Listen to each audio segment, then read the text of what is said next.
दोस्तों, यमराज ने कहा अपने देवदूत से, जब फला आदमी ज़मीन से तुम उसका जान निकाल के ले आओ, उसका एक्सपायरी डेट आ गया।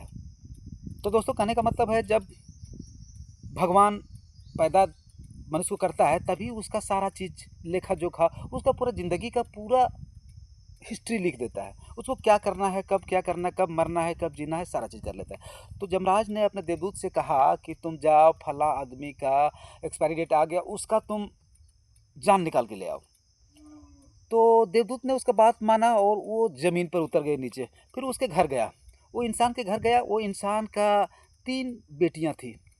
वो छोटे छोटे थे, गरीबी हालत में, तंगी हालत में, खाने पीने को कुछ नहीं था, सारा चीज़ उसे तकलीफ में जकड़ा हुआ था। तो देवदूत ने देखा उसकी हालत को, तो उसे सहा नहीं गया। उसने उसे बिना जान लिए हुए फिर वापस चले गए। तो उसने कहा, यमराज, आप तो उन्हें कुछ और समय दे दीजिए। उसका छोटा छोटा बच्चा है, वो तो उसका कब्ज़ हम कर लेंगे, उसको हम उसका जान ले लेंगे, तो फिर उसका छोटा छोटा बच्चा मर जाएगा। तो आप थोड़ा सा समय दे दीजिए। तो यमराज ने उसे देवदूत कहा, अरे मूर्ख, तुम तो महामूर्ख है, अब तुम तो सजा के काबिल हो। तुम भगवान का बात को काट रहे हो, तुम भगवान से बहुत बड़ा ज्ञानी हो। तो कहा, अब तो तुम्हें सजा तो मिलेगी, एकदम ज़रूर मिलेगी। तुम भगवान का बात तुम काट दिया, तो सज़ा तो तुम्हें ज़रूर मिलेगी, क्यों नहीं मिलेगी। तो उसने कहा, तुमको 6 महीने का सज़ा देते हैं, और 6 महीने तुमको हम यहाँ से गिराते हैं ज़मीन पर, और ज़मीन में 6 महीना में तुम अपने किए हुए पर जब तक तुम नहीं हंसोगे, वो भी 3 बार, तब तक तुम्हें फिर वापस नहीं आना पड़ेगा, तुम्हें सज़ा ही है। तो उसको यमराज ने उसे आसमान से नीचे फेंक दिया। वो तो बेचारा गिर गया। अब गिर गया, एक शहर के किनारे में गिर गया, और वो पूरा बीमार जैसा, ठंडा का दिन था, बीमार जैसा मारा सिहर रहा था ठंडा से। तो कोई राहगीर आ रहा था उसी रास्ते में। उसने देखा, वो राहगीर ऐसा था, वो मोची था। उसने कुछ पैसा कमाया था, तो ठंडा के दिन में अपने बच्चे के लिए शहर जा रहा था, कुछ कंबल उम्बल, कुछ ठंडे से बचने के लिए कोई कंबल या कोई भी चीज़ लेने जा रहा था, ओढ़ने के लिए, या स्वेटर वोटर लेने जा रही है। तो उसने देखा उस आदमी जो ठंडा के दिन वो सड़क के किनारे वो तड़प रहा है, उसको माया आ गया, उसको माया आ गया। उसने सोचा, चलो मैं तो बच्चा को बाद में देता हूँ, पहले ये तो मर रहा है, इसके लिए मैं कुछ खरीद दूँ। तो उसके लिए कंबल खरीद दिया, सारा चीज़ जो पैसा ले जा रहा था बच्चा को सामान खरीदने के लिए, कंबल और स्वेटर लेने के लिए, सारा पैसा उसी में लगा दिया। फिर उसको ओढ़ाया, बढ़िया से सेंका, उसको ठंडा भगा, तो होश आया। तो बोला, अब हमको तो रहने के लिए कहीं जगह नहीं है। तो बोला, चलो मेरे पास, तुम मेरे घर में ही रह लेना। तो उसको ये पता नहीं था कि ये देवदूत है, उसको सजा दिया गया है। लेकिन वो मन ही मन में हंस रहा था। वो देवदूत मन ही मन में हंस रहा था। वो बोल रहा था कि इंसान मूर्ख, ये कुछ नहीं जानता, मैं क्या हूँ, मेरे बारे में कुछ नहीं जानता, मैंने नाटक किया और ये कुछ नहीं समझ पाया। तो वो जो मोची था, उसने वो बातचीत करते हुए जा रहा था, वो अपने रास्ते में बोल रहा था कि आज हमको पत्नी बहुत डांटेगी। बोला, क्यों?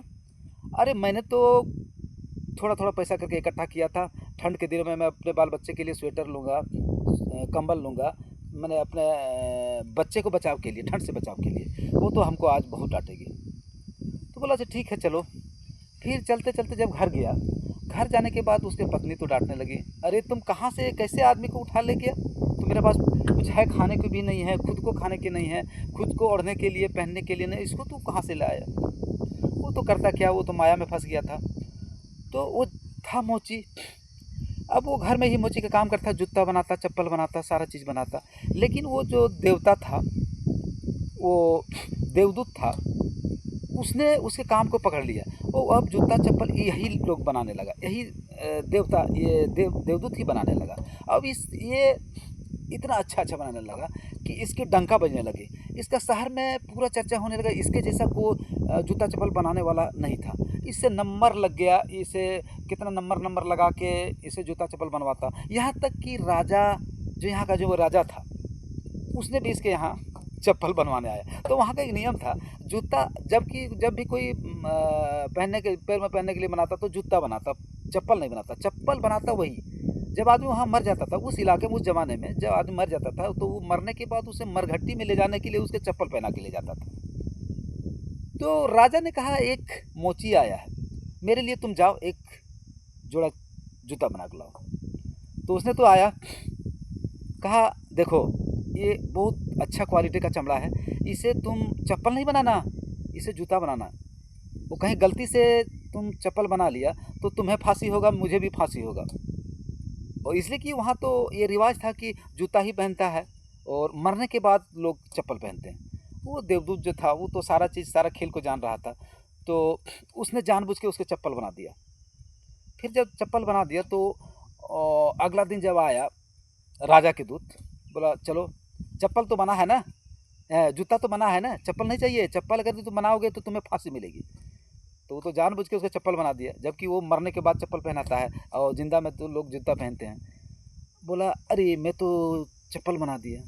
और उसे एक डंडा था, लकड़ी का मोटा डंडा, बस मारने लगा, खूब मारने लगा। अरे तुम तो मुझे फांसी दिलाओगे, तुमको भी फांसी होगा, खूब मारने लगा। उतने में एक आदमी दौड़ते दौड़ते हुए बोला सुने सुने सुने सुने, आपने जूता तो नहीं बनाया, चप्पल बनाया, जूता बनाया? बोला चप्पल बनाया इसीलिए तो मार रहे हैं। अरे तुम तो ठीक किया, अच्छा किया, तो राजा तो आज तो मर गया, उसको तो आज मरघट्टी ले जाने के लिए चप्पल ही पहनाना। उतने में फिर से वो हंसने लगा। एक बार वो तो हंसा था वहाँ, दूसरा बार हंसा यहाँ। वो तो जान रहा था कि इसका, इस राजा का मौत है, हम ही को इसका रूह को ले जाना है कब्ज करके। फिर जब चप्पल को पहनाया, मुद्दा को चप्पल पहनाना है, तो इसी तरह से वो जब बातचीत कर रहा था तो बोल रहा था मोची के तुम हंसते हो, क्यों हंसते हो? तो हंसने का वो कारण नहीं बता रहा था। तो दूसरा बात आता, फिर बताया कि अब तो बताओ तुम क्यों हंस रहे हो? तो तीसरा बार वो कहीं मोची के साथ कहीं जा रहा था। जाते समय उसे तीन एकदम राजकुमारी, एक बूढ़ी औरत, बहुत ही अमीर औरत रास्ते में आ रहा था, उसी के यहाँ चप्पल जूता बनाने आ रहा था। बोला क्या बात है? बोला हमको जूती बनाना है। बोला ठीक है। तो उसने हाल चाल पूछा, तो वही लड़की था जिसका माँ का कब्ज करने के लिए, उसका जान को लेने के लिए यमराज भेजा था उस दूत को। तो उसने पहचान लिया कि तो वही लड़की, तीनों है, ये तो बड़ा हो गया, और ये तीनों बड़ा हो गया, और तीनों बहुत ये राजा घर में इसका लालन पालन हुआ है, ये तो गरीब घर में था। हम तो अगर यदि उस दिन इसका माँ का रूह हम ले जाते, उसका जान हम कब्ज करके ले जाते हैं, तो ये तो गरीबी में ही मरती। तो लेकिन मैं नहीं ले आया, लेकिन तो कोई दूसरा दूत तो ले गया, उसका जान तो ले गया। और जिस दिन हम आए थे उसी दिन तो दूसरा दूत ले गया उसका जान, वो तो मर गई। तीनों बच्चा अनाथ हो गया। बगल के रहने वाले को रानी थी, उसने, इसका कोई बाल बच्चा नहीं था, उसने तो अपने गोद ले लिया और उसको पढ़ाया लिखाया और बड़ा किया, और वो रानी की तरह, राजा की तरह रहने लगे। फिर वो हंस दिया, बोला भगवान का लीला यही है। उसने कह के सुनाया, देखिए मैंने इसका रूह को कब्ज करने आया था, मैं इसका जान लेने के आया था। मैं अगर उस दिन ले लेता जान, तो मेरा ही ये सज़ा हमको नहीं मिलता, हमको नीचे ज़मीन पर नहीं फेंका जाता, हमको इतना परेशानी नहीं झेलना पड़ता। और वहीं कोई दूसरा आदमी तो उसका जान ले ही लिया, इसलिए कि उसका एक्सपायरी डेट आ गया था। तो कहने का मतलब है, वो तीनों सवाल का जवाब दे दिया, 3 बार हंसा, 3 बार उसको सजा दिया था कि अपने मूर्खता पर तुम हंसोगे, तो 3 बार वो हंस गया। तो उसको अपने आप में वो सारा सजा कट गया, और वो मोची को सारा बात करके सुनाया। तो कहने का मतलब है दोस्तों, बिना भगवान का चाहे एक पत्ता नहीं हिलता। आप इंसान लाख कोशिश कर लो। उसने तो वो तीनों बच्चा को देखकर उसका माँ का रूह को, उसका जान को नहीं लिया यमराज ने। अगर ले लेता, नहीं लेता, अगला कोई नहीं लेता, तो उस गरीबी में मरता, वो बच्चा तीनों गरीबी में मरता। अब तो उसका जान ले लिया, तो बगल का जो रानी थी वही अपना गोद में लिया, पढ़ाया लिखाया, खूब तैयार किया, खूब रानी महारानी जैसा रखने लगी। तो उसका वो, तो कहने का मतलब है जो ईश्वर करता है उसका सारा डिटेल, उसका सारा हिस्ट्री लिख देता है, और उसी लिखे पर ही लोगों का जीवन व्यतीत होता है। लोग मरता है, लोग जीता है, लोग बड़ा होता है, छोटा होता है, लोग ईमानदार होता है, बेईमान होता है, सारा चीज़ उसी पर खेला है। तो दोस्तों कहने का मतलब यही है कि भगवान के हाथ में सारा चीज़ है, हम इंसान के हाथ में कुछ भी नहीं है, हम चाह के भी नहीं कुछ कर सकते हैं। तो दोस्तों इस कहानी में कोई रिएक्शन है तो हमें ज़रूर क्या कमेंट करें।